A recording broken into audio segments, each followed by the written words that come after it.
All right, so it's me again, and like always, I want to be transparent and authentic. My name is T. For anybody who is new, I think most of my following is people who already know me. But if you don't know me, um, I don't know. I think I feel like I need to share some things about me, to give you a context about me.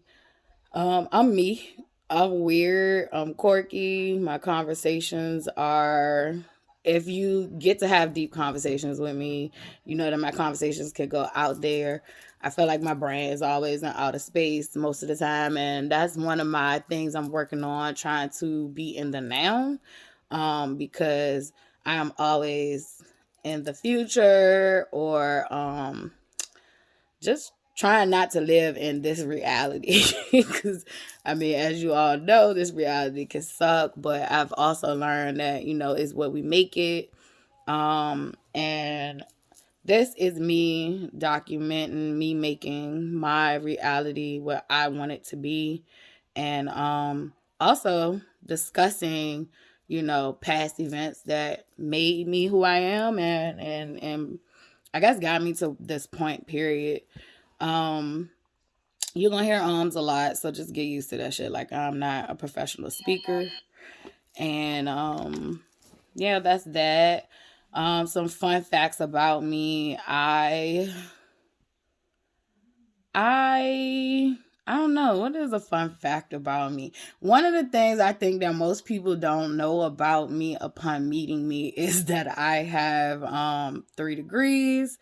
I have a bachelor's in elementary education. I have a bachelor's in religious studies, and I have a master's in teaching.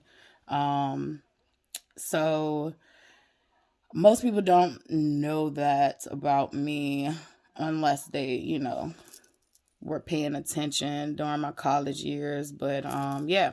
And I also obtained those degrees while having a kid, being a single parent, like, and I don't mean like co-parenting either. Like, I mean literally, like, I did this without much help from her father.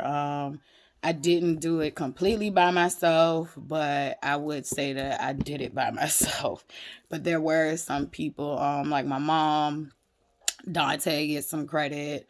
And then I had also some family and friends on the outside periodically, but it was never like this consistent thing. That's why I say I do take credit for it.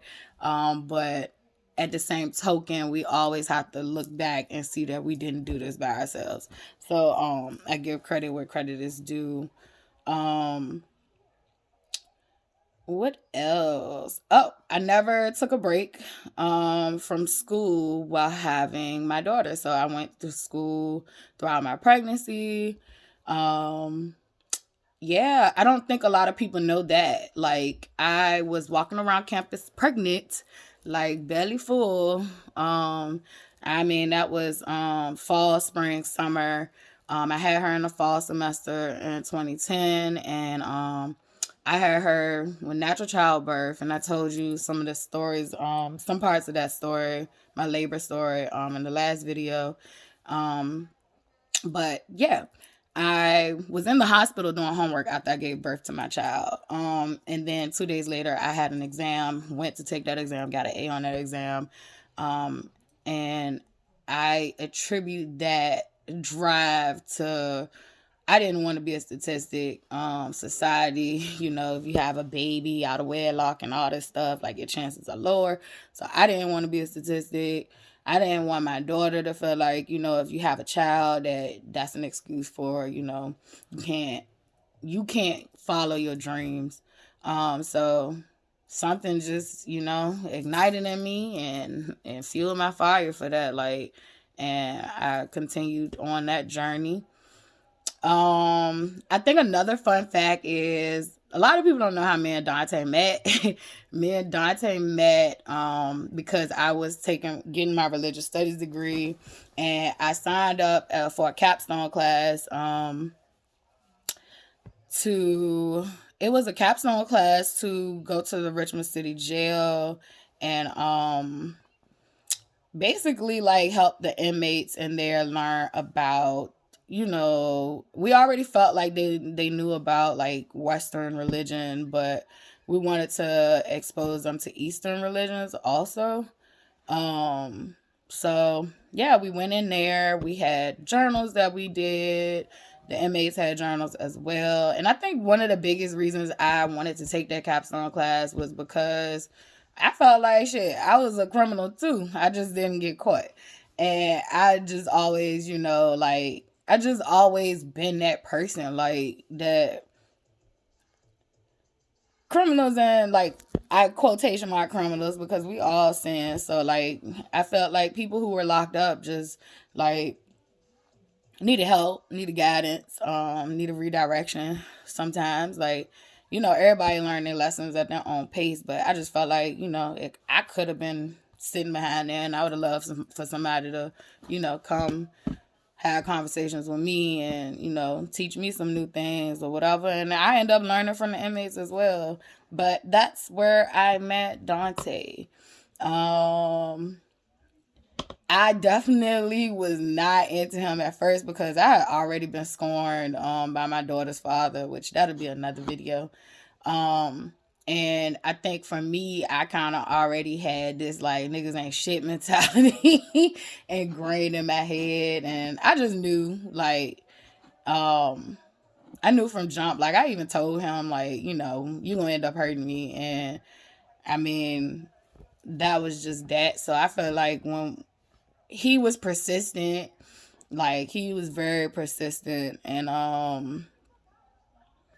don't know, like I just finally like gave him a shot. And I mean, I did feel okay. It wasn't like I met this random guy, even though I'm not trying to like romanticize this or anything, but like his cousin and my cousin were talking, so like we knew mutual people and all that stuff. So even though he was new to me, we still knew people that knew each other. um and I don't know, we just clicked. Like when once, I think it was his one, what for me, like I guess this is a trauma bond, but when his grandma died on my birthday, which like we had already been vibing or whatever, like talking. And but that's when like we started to like really know, like, yeah, we probably, it's a reason we are in each other's lives. Like, but we started still there from friendship. Like it was nothing romantic at that point. It was just like two souls meeting each other that felt that clicked. Like, but he had different girls. Like he was transparent about that. He wasn't transparent about his vices, but he was transparent about the women that he had. I was transparent about, guys I was seeing or talking to. And we was a safe space for each other while he was in there. So that's how we met. That's a fun fact. I do not regret my experience with Dante whatsoever. And we'll get more into that in another video. But I think for this video, I wanted to reflect more on feeling the urge to unalive yourself, and just normalizing that, because a lot of people are walking around and feeling like that, and there's a lot of kids who are feeling like this. And if some of us can reflect back. For the people who cannot, this message ain't for you. But for the people who can, like, I remember at a very young age not wanting to fucking be here. Like, I remember a lot of times feeling like, what the fuck is this? Why the fuck am I here? Like, God, please. Like, I was born into the wrong family. Like, I just felt so many things, like, growing up as a kid. And then those were just thoughts, though. Like, it was never nothing that I acted on. It was just like feeling overwhelmed, or like this was unbearable, or this was undesirable. But the first time that I would actually act on it, I was 16. And when I was 15, I was working at McDonald's, and it was out like in the West End, like Parham, and I met a boy named Ray Ray. I don't even know if he's still alive or what, um but that was my boo back then. Like, I definitely, we clicked. I'm the type of girl, like, I don't know, good girls like bad boys, but I definitely liked hood niggas. Like, I still do to this day. I need my man to be a little rugged, but I don't need him to be a psychopath. I just need him to be a little rough, protective, all that stuff. So, um, but yeah, like he kind of fit, like them childish like things. Like he had goals, and he was a smooth talker. I was 15 when I met him. He was 19. So it was statutory rape ish, like not ish, it is. And like we clicked. He had a rough upbringing himself. Like he was actually in a group home at the time. And so, like, I don't know, I always had soft feelings for people who were going through things or who knew pain or trouble, like, because I knew pain, I knew, trouble, problems, all that stuff. So I always had compassion for people like that. And we just clicked on childish stuff. We was young. I mean, even though he was like that much older than me, he still was young. Like, so I do remember like my parents had went out of town. So this is like we started talking and it developed over a period of time, and then my parents ended up going out of town. It was like in February. So I was definitely I don't know how I talked them into letting me stay. I probably said something like about work. I had to go to work and school and I didn't want to go. So they trusted me. I can't give my parents that they trusted me, and I ended up doing the unthinkable. Well, parents, your kids are going to be kids, and they're going to venture out. Most of them are going to have sex before you want them to, and I definitely did that. Like, and I ended up getting pregnant though. Yeah. So safe sex matters. I'll say that. Um, and just not jumping off the porch before you're ready to also is a big thing that, you know, teenagers have to learn. I was scared to death. I was so scared that I remember being in denial about being pregnant. Like my mom was catching on to that I was pregnant. Like she was like, "Where's your period?" But I was so young, I didn't track periods, but I did know like something was different about my body. I remember I would throw up every morning when I would brush my teeth, and that's something that I do when I'm pregnant. I don't know why my babies don't like toothpaste, but they don't. But my mom would catch on to that, and I'd try to talk her out of it, like, no, it's the toothpaste, and blah, blah, blah. But I remember, like, going to my best friend, and I'm going to just call her Maddie because I haven't asked her permission for her to use her name. But we were real close, and we still are close. Like, that's a friendship that, I'll always have. Her kids are my kids, and I just feel like during that time, like, she was the one I went to. I did not go to my other best friend. Like, I went to her. Like, she was the safe space for that conversation. And she basically was like, if you are, you need to know. Like, so she was like, I'll buy you a pregnancy test. And that's what she did. And the next day at school, we met in the bathroom, and basically I peed on a stick and heart dropped into my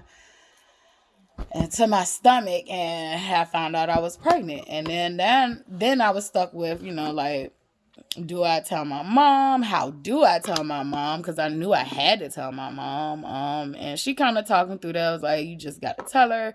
Maybe you tell her one good thing. And maybe you tell her something really, really horrible. And then tell her, you're joking. And then you tell her something. You tell her the truth. And so I tried that tactic. It definitely did work a little, but yeah, it stopped her from wanting to kill me. But yeah, I told her, and she ended up saying first that I couldn't keep the baby, and then she was like, well, let me talk to him. And so we met, and we met up, and they talked, and she was basically saying that I could keep the baby if we got married. And when she told him that, like, he blushed. He was happy about it. I wasn't happy about marriage because I felt like marriage is forever. Like, a baby is forever too. But God, like, marriage is forever. I don't know. I always get creeped out by marriage. Hence the reason me and Dante never got married. Like, I don't know, marriage just seems final. But he was happy. I just wanted my baby. So, cause not to mention, I left out a part that he had another girl also pregnant during the time that I got pregnant, but I didn't know that at the time. I would find that out later. But anyway, they had that conversation. It was basically like, you can marry her and she can keep the baby, or we're getting rid of the baby and I'm pressing charges for statutory rape. So, ironically enough, we had agreed that, we'll get married, keep the baby. However, like, maybe not even a week later after that meeting or setting up that, like, he was on the news. He was on the news for some bad shit, like conspiracy to commit murder, robbery, all kinds of shit. Like, it was like charges that was like really crazy. And yeah, that just fucked everything up. Like, my heart dropped into my stomach again. And that's when she was like, nope, we not keeping this baby. Because at the time, like, my mom had went back to school, I think for nursing. And she was also keeping my uncle who had dementia. Like, so she did have a lot on her plate, and she was just like, we're not keeping this baby, like, because I'm not going to be stuck taking care of a baby, and you got school, and you young, and all that stuff. Like, I just don't have time for that. Like, and she was real adamant. I do feel like I resented her for that because I wanted to keep my baby. I felt like it was my baby, and I just felt like I wanted my child. Like, I don't have any other way to explain that, but she gave me an ultimatum. She told me that I could stay at home, but I'd have to get an abortion, or I could leave and keep the baby. Well, where the fuck was I gonna go? So, I mean, of course, I feel like, looking back, hindsight, I did have friends who parents might would have let me come in, but who the fuck wanna, go to their parents or their friends and be like, my mom's kicking me out, and I'm pregnant with a baby on the way. Like, so I just kept that shit to myself, and basically felt forced into getting an abortion. It was that abortion clinic, I think it was like off of Broad Street. I forgot which street it was, but it was that old ass building where them protesters used to be out there. Like, I remember, and it was just it was torturous. Like, usually I cry when I think about this, but that's me healing because I have been talking about it and getting it out. But I know, like, the first visit, it was like, they do a consult with you. They tell you about resources that you have, which I didn't have any options. And then adoption was something it wasn't for me. Like, I felt like I could not give up my child and have my child out there looking for me. And that's just my personal feelings. I do not judge anybody who chooses adoption over, abortion, because I feel like we all as women should have a choice. It's our body. But I do want to, talk about my experience and how it deeply fucked up my mental health, getting an abortion. And I don't think we as women talk about this enough, like that this getting abortions hurt. And I think they hurt only if you want that child. But if you made a choice and you really don't want it, then it might be a different experience for you. But I'm speaking from experience that I wanted my child. Um, so yeah, they showed me, I got to hear the heartbeat, got to see the little speck. It was a little dot. And but hearing the heartbeat definitely fucking fucks me up because it's like this is a living thing. It has a heartbeat. And then that was the consult. So then we scheduled for to actually abort the baby. And it's weird because I had picked out names and I was getting close to that point where you couldn't get the abortion. Because I think by the time I came back in, like my weeks had progressed. So like I came in, it was probably like maybe 8-10 weeks, and then no, it was probably like 8 weeks, and then it had progressed by the time I had came back in again. So I was getting close to that 3 month period where you can't abort. So I remember it was close to my mom's birthday and her saying that this was her birthday present. And my mom have a way of words where she does not emotionally. I found out like that both of my parents are considered emotionally unavailable parents, which means that emotionally they do not recognize how words or actions can affect their kids emotionally just based on their own traumas and how they were treated growing up. They don't know how to give emotional support because they didn't get it. So one of the comments she made was this was her birthday present. And if you think about that in context, like she basically told me while I was dying inside that I had to kill my own child, that this was a celebration. This was a gift for her when it felt like it was the end of the world for me. And I didn't really have anybody at that point that I felt like talking to about this stuff. So I used to write in my journals all the time. Like I kept journals since I could write. And and one of the reasons I stopped writing, I will tell that in this video, but anyhow, she said that comment. We came back when it was time to do the procedure. On that day, the protesters were singing Jesus loves the little children. Like, I'll never forget this. And like when I'm alone, I cry. I cry like a baby about that. But yeah, that was the song that they sung while I was laying on the table to get the abortion. Like, and I could not relax. I could not sit still.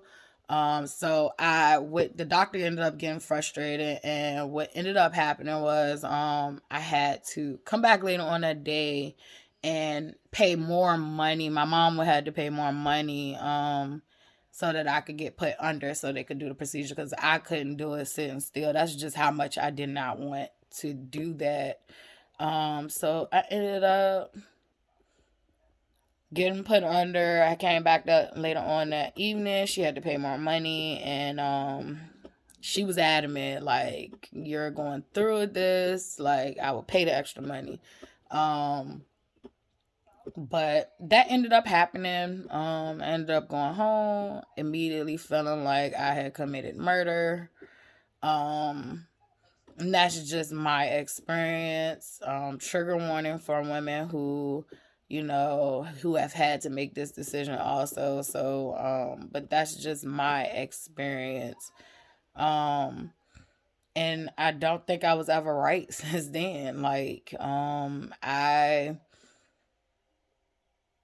I mean, I remember telling some friends, but I don't remember telling many. But yeah, but I never told nobody the pain that I felt, the disappointment I felt, the regret that I felt, the guilt, the shame, all of that, like that I did not stand up for my child, that I did not choose my child. Basically I felt like I had chose myself, and internally I wanted to go join my child. So I did take like a pill bottle. I can't remember the pills, but I took a whole pill bottle of pills. Just about the whole bottle. I think it was like a little bit loud. And it did not work. I ended up waking up the next morning, and I laugh at this shit now, but I used to cry. But I ended up, and you're gonna see, I laugh at my pain. That's just me. I'm sorry for offending somebody, but I'm not sorry. That's just who I am. I will fucking laugh at my pain, and I'll laugh at yours, and I don't mean any harm by it. And if it does offend you, I can stop, but I don't. That's just how I cope. So, but I woke up that morning and I was like, God damn, like I can't even dad. Like that's how I felt. Like, but anyway, I would later find out, one of my doctors would tell me like, that meant you was meant to be here. Like it wasn't your time. So I've always taken that as like, yeah, I am meant to be here. But being a 16-year-old, your hormones are already fucked. So I carried that on into, my adulthood. I was always angry, sad, miserable about the choices I had made. And I remember it was a song called Lost, and I remember it was Gorilla and the Lil Wayne version, and I remember like when I was 18 that like that song like that's how I felt. Like I just felt like I was lost, and I felt like I was just living this living this lie. Like I just felt like I was not who I was, and I just didn't know how to escape what I was going through. And I mean, I would think throughout my adulthood that I had gotten through that or gotten past it, but I had never gotten through it or past it until after Dante passed. I felt like after he passed, a lot of childhood trauma came up for me. A lot of childhood trauma, a lot of adult trauma too. Because we don't speak about the adult trauma, because childhood trauma happens, and then as an adult, you keep repeating these cycles until you either break the chains or the cycles. Like, so a lot of things came up. So when he died, oddly enough, like, we were separated for a year to the date that he died. I left Thanksgiving of 2022. And a lot of people don't know that I left, but I've thrown hints. But he ended up dying on Thanksgiving of 2023, and we would talk on and off throughout our separation. However, the damage had been done. So even when he passed away, I don't feel like I was grieving just him. I felt like I had to grieve him when I left him. And I'll get into that story about why I left and all that stuff, because things had got bad. And I think people that know him and know me and know how much I fuck with him, like, they knew when I left that things had got bad. But I don't think nobody knows just how bad it had got. Like, it got severely bad where, like, basically I chose myself over him. Which everyone should always choose yourself over the next person. Like, that's something that I never felt always comfortable doing. But that's why I don't regret my experience with him, because we had good times, we had bad times, and I felt like he helped mold me into the woman that I am today. He just taught me a whole bunch of shit, like, and I really, really, just attribute a lot of growth, from that relationship, but I also attribute a lot of damage too. I'm not naive, but yeah, we'll get to that. But I do feel like, hey, can I do my video? Charlotte, what you want? I guess nothing. All right, so I said I'm gonna be transparent, and the little teenager just walked in. She's not mean today, but that's my sister term. I'm not gonna take her term, but yeah, she called teenagers meanagers. Um, but yeah, yeah, I'm a mom too. For anybody that's new, I did explain that in the beginning. See, I'm gonna be authentic, no cuts, just raw, unedited. I do have monkey brain. I go certain loops and places, but I'm like I said, I'm learning how to be in the now, um, and be okay with that. And then I have a dog too, and she's spoiled rotten, and I don't know what she wants from me right now. So I'm probably gonna end this video. It's 30 minutes long anyway. My attention span would have been shot by now. I know I'm coming. Um, but yeah, so that was probably the first time like I acted on that. My stepdad would find out. He was the one that found out. Like I never told my mom that I acted on it. But he read my journal, and I used to write stuff in my journal, and he read my journal. He always read my journal. We did not understand why he would read my journal. Yes, I'm outing you. You're the reason why I do not like writing stuff down as much anymore. Cause you mess with my privacy. But anyway, I'm happy that you did read my journal that time, because you did have a heart to heart talk to me with me about why I couldn't give up, and I reflect on that conversation um periodically when I do feel like giving up, so I do appreciate that. um but yeah, I think that, people feeling like they want to unalive themselves should not be a conversation that is kept in the dark. I think that's why people are unaliving themselves. Like, if you do not have a safe space to say, I'm feeling this way, then that's when you give that person space to actually do it. Um, and unfortunately, I had a cousin who passed not too long ago from unaliving himself. And that affected me deeply because I just felt like I know what that feels like, and I know how alone he must have felt. And as a person who isolates all the time, like, I just don't want that feeling for nobody else. So, like, this is me being transparent about I had those feelings in the past. Like, I can't say I never will again, but I don't have that now. And I kept trying to tell people, like, I don't feel like that now. Like, I know what that feel like, and I don't feel like that. I want to live. I just don't want to live like the fuck y'all think I should live.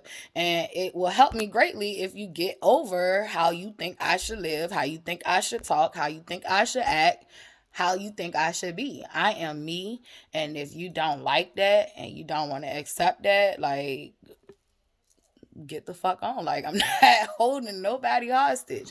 But I've been held hostage, and like, I'm finally free now, and I'm just gonna be myself, and I'm gonna keep telling these stories, hoping that it helps somebody. Like, cause I didn't always have the guiding light to help me. I didn't even know that like my life issues and problems were I didn't get the safe space to feel like they were problems. I was always taught, somebody got it worse than you and all that stuff. And that's fair and that's true. However, um my stuff, there's other people that didn't have to experience that. So, all these pain and stories, they're all relative to this could be, a walk in the park to somebody else. And then there's another person looking and viewing this story like, oh my gosh, this is horrific. So like, allow people to feel their pain and their stories, and validate their experiences, like, that this is not normal, and nor should it be normal. And like, I just feel like, it's time for people to kind of let their shit out. Like, we've been holding in a lot of stuff, and if you're one of those people that have been holding in a lot of stuff from fear of shame or embarrassment, or you feel like you're weak because you're, asking for help or you need help, like, I feel like it takes strength to be vulnerable. Um I do not like being vulnerable. It allows for people to attack or think they're attacking.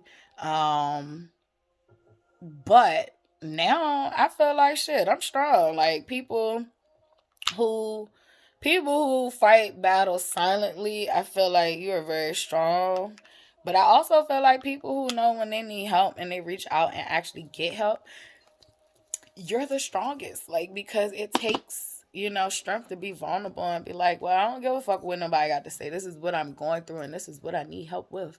Um, and I'm not talking about people who take advantage of people. I am talking about real life people who know struggle and who are trying to make it.